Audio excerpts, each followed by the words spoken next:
Grant last night. Yeah. Trivia question. Trivia time. What happens when you're the second greatest player in your sport? You've been off for 2 years, and you drive to the basket and fall down. Nick, do you know the answer? Bud? You get back up? You probably don't. I don't know. No, the entire organization runs to you and help you up. Look at this. It's unbelievable. I love it. They're like, oh, my goodness, we can't lose him. We don't even have Kyrie. So absolutely love this. Look at the entire organization going to help their buddy up. Oh, look at that. Hall of Famer Julian Edelman. Hey, did you know that Hall of Famer Julian Edelman's second most playoff receiving yards just behind Jerry Rice? I'm glad you did. The other day, though, Brandon put up a curious tweet. Made my heart skip a beat here. Boston, I love you. You weighed on my family's mind for a long time. Got some rings there. Julian, if this is supposed to be some sort of goodbye, I'm not here for it. And Brandon, I haven't asked you for straight up anything. But no, you haven't. I made these. It's just a prototype, buddy. It's just a prototype. This is a Hall of Famer, Julian Edelman. This is the Mental Fitness Hall of Famer, Julian Edelman. This is also the Immunity for Hall of Famer, Julian Edelman, House of Athlete. It's a co-branded thing. Whatever we need to get Julian Edelman 100% healthy. Maybe we're going to have some special knee stuff to make him 100% get him back in New England. I'm not trying to hear go down in Tampa Bay. Oh, TB12. You don't need TB12, buddy. Oh. You don't need TB12. It's going to the Bucs. Brandon's coming to the city. Jets? It's a quick trip to Foxborough. Just a prototype, but I'm going to hook up with the graphics team later on after the show. Bucs. He's going to the Bucs. Wrap your head around it. I like the Jets.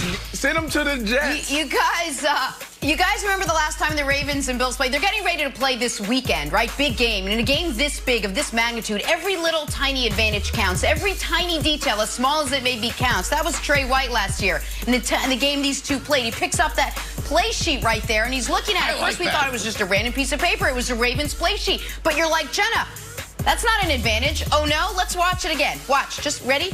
Grabs it. Watch this. 1 banana, 2 banana, 3 banana, 4 banana, 4.5 bananas. Do you know how much information can be absorbed in 4.5 bananas worth of information that you take in?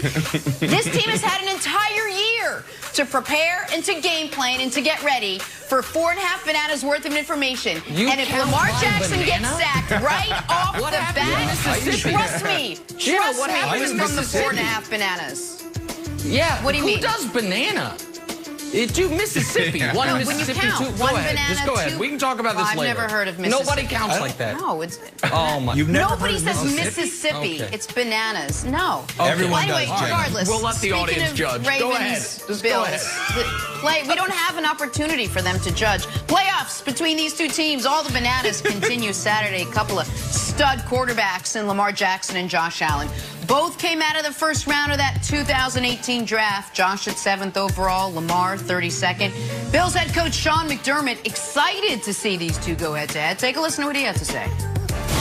And I'm sure, like Baltimore, they had a vision for Lamar. We had a vision for Josh, and I think that's the key, and that's why it's cool to watch these players in their careers flourish like they have. And that's also, I think, a result of, and a credit to Baltimore and the environment that Coach Harbaugh has developed there. And I would say the same thing for us with Josh. So again, I think it's great for the league when you have quarterbacks, young quarterbacks playing like these two. And then Sal mentioned Baker as well, like these guys are, including on the AFC side, Patrick as well with Mahomes there. So it's great for the league. All right, Nick, I'll start with you. Which quarterback would you rather have on Saturday, Lamar Jackson or Josh Allen? I'm going to answer that question 1 second, but also, by the way, Twitter/GetNickWright, vote in the poll. Do you count by saying banana or Mississippi? I'll give you the results at the end of the segment. We'll see who's right. All right. I am insulted on Lamar Jackson's behalf here, because I feel like I'm in the minority saying I'll take the defending unanimous MVP. And listen, I am very lucky. 10 hours a week, I get to sit virtually next to a brilliant football mind. Now, he might not know as much about health and fitness as Chad Ochocinco, as you learned via podcast this week. But when it comes to football X's and O's, he knows quite a bit in Brandon Marshall. And all year long, I've heard Stephon Diggs might be the best receiver in the league. Cole Beasley, a great slot receiver. Brian Daboll, future head coach. And all year I've also heard, hey, Greg Roman, get your head out and help the quarterback out. And where are the weapons? Where are the receivers? And yet they're in the same place. And Lamar has been extraordinary since the moment he took over for Joe Flacco. Josh Allen's been extraordinary for 1 year. So, who would I rather have? This isn't a stinging indictment on Josh Allen. I'll save that for Monday after they lose. But right now, to me, it's no question. I'd rather have Lamar. Lamar is the guy I would rather have. Lamar is the guy that scares me more.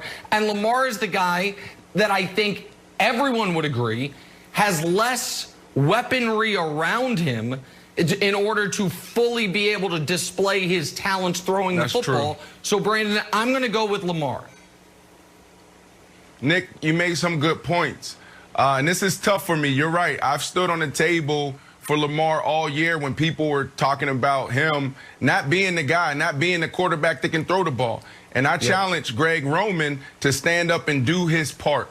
So when I look at this situation, it's not just about the quarterback. I'm also looking at the offensive coordinators. And you also mentioned something, but I won't dive deep into that. It's who are the wide receivers, who are the running backs, the tight ends, the offensive linemen around them. And I would say that probably Josh Allen has the better supporting cast. So when you look at it, you got Greg Roman and you got Lamar Jackson on this side. I think Greg Roman did a great job of taking Lamar and putting something around him that was safe and also explosive, but he didn't really challenge him to develop and go to another level. This kid has high football IQ, and he has the ability to play in this league for a very long time in the right situation. But the question is, who would you take? Who would you rather have this Saturday?